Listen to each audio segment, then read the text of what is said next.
The Lord be with you. And with your spirit. A reading from the Holy Gospel according to Matthew. Glory to you, O Lord.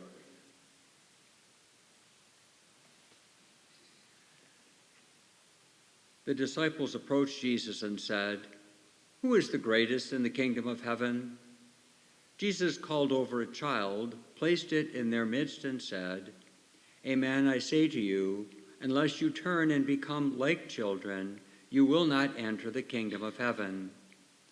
Whoever humbles themselves like this child is the greatest in the kingdom of heaven." The Gospel of the Lord. Praise to you, Lord Jesus Christ.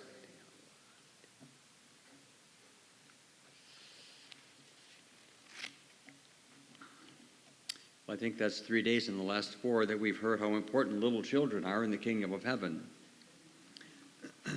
Not childish, childlike. Big difference.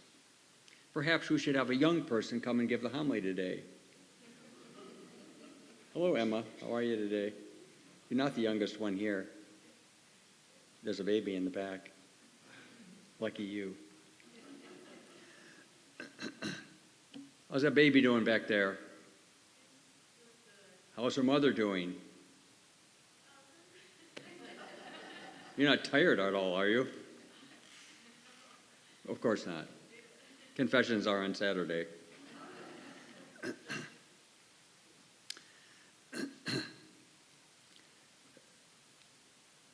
Of course, the purpose of the reading today, or the reason it's there, is because of the memorial, it's not a feast, memorial of St. Teresa of Lisieux, who died in 1897, and on her 100th birthday, 100th anniversary of her death, she was canonized a saint in 1997 by Pope St. John Paul, and also named a doctor of the church. She is the patron of florists. Somebody else too that I forget. And really one of the most widely known and most beloved of the saints. Teresa of Lisieux, I'm sure, as you know, died at the age of 24. Do you realize how young that is? You know, the older you get, it's like, my God, 24. So, wow. With tuberculosis. It's an interesting life story, but not really all that uncommon. If I remember the details correctly, her mother died of breast cancer when Teresa was about 2. And again, if I remember correctly, her older sister Celine, who really became the mother or a mother figure for Teresa, left shortly thereafter to become a Carmelite sister at the monastery at Carmel in Lisieux. And then the second sister, whose name escapes me, also did that.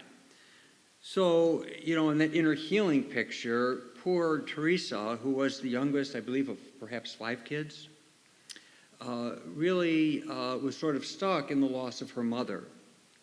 I can remember reading the account. She was 11 or 12 even, 10 or 11, before she learned how to comb her own hair.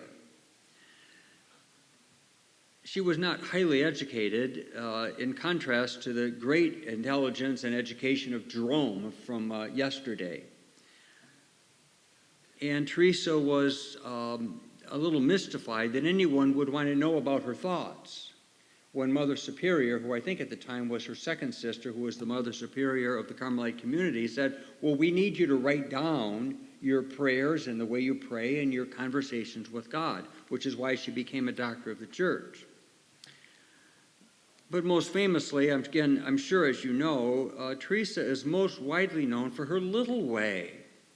She always wanted to be a missionary in her young vision of her life, in her zeal to know and love the Lord. There's a parallel between Jerome. Like Jerome, Teresa had a great love for God. It really happened at Christmas time when she was 12 or 13, maybe 14. She really finally had a conversion. She was very sensitive, as you might imagine, and her father, after a late midnight mass, so it's probably 1 or 1:30 in the morning, And the other sisters, her daughters and sisters of Teresa, were saying, well, like, how's she going to be? Did you put her stocking up for Christmas and this and that? And the dad made some light comment of complaint. Well, don't make sure you do it right because she'll break into tears if you don't. Well, Teresa heard that. And when she went to bed, I think in tears, by some movement of grace, she really had committed herself to really waking up, in a sense. And she really came to that way of love. She realized early on, because of the weakness of her health, that she would probably never be able to tolerate the vigors of missionary work and traveling. So she committed herself to pray for priests. And then, I suspect with some great longing for the company of her sisters, also wanted to enter Carmel at the monastery. She was still 13, 14 years old, and she went to every pope, every bishop and person, and finally she went to the Pope. And the Pope allowed her, at her very tender age, to enter the monastery. And it is there where she came to understand this little way. Now notice those are movements of God. Her heart was tender. She was a very sensitive person. She wanted to love the Lord, and yet she didn't have the physical strength to sort of be out in the midst of things, doing things that she herself may have chosen. But it had to be a movement of God that helped her to understand, to do the littlest things with the greatest love. How would that look in your life? How would it look in mine? I try to do things lovingly, but I don't know about you. There's always that inner talk, and I know it's an emotional habit from my childhood. The emotional habit that's always got to be a little grumpy, a little, why me, or why this, or why that, and just a tone of complaint. And Teresa had her complaints. Like she liked to sew, or they all had their jobs in the monastery, and someone moved her scissors, her sewing scissors, and just that irritated her. But she realized, okay, it's not my scissors, it's not going to get me to heaven. I will find the scissors with great love. And then one of the more persnickety nuns, they were doing laundry together, and the rather grumpy nun splashed poor Teresa with soapy water.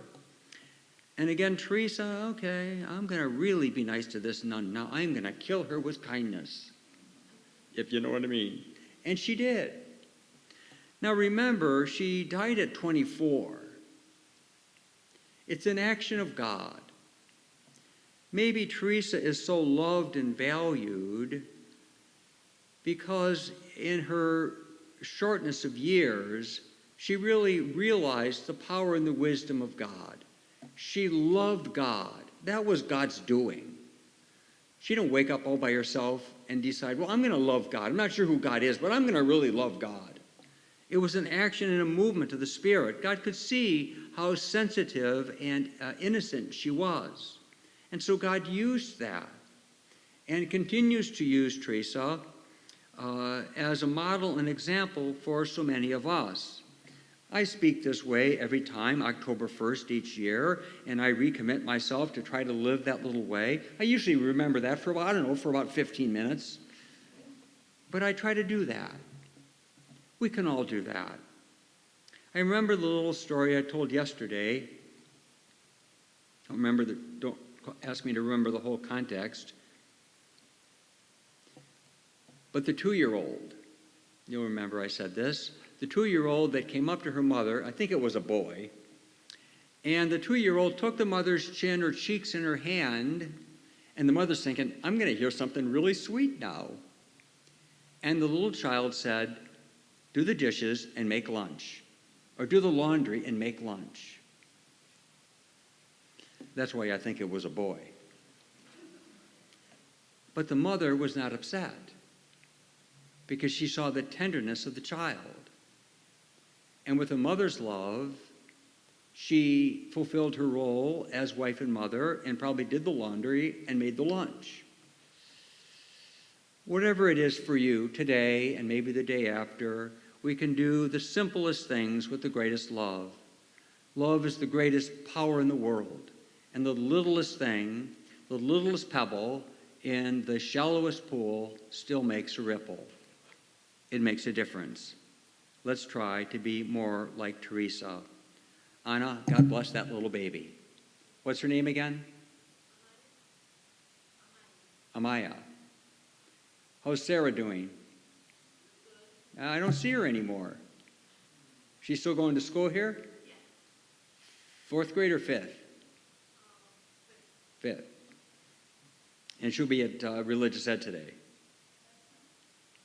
See, I'm checking up. I haven't seen her in a couple months. I understand you got a new baby and she can't come to church by herself, but she what? Ah. Anyway, how did that go? With a woman whose sins Jesus forgave, who said, because of her great love, her many sins are forgiven. Those who love little will know little forgiveness. Let's love more. It'll be better for you and everybody else.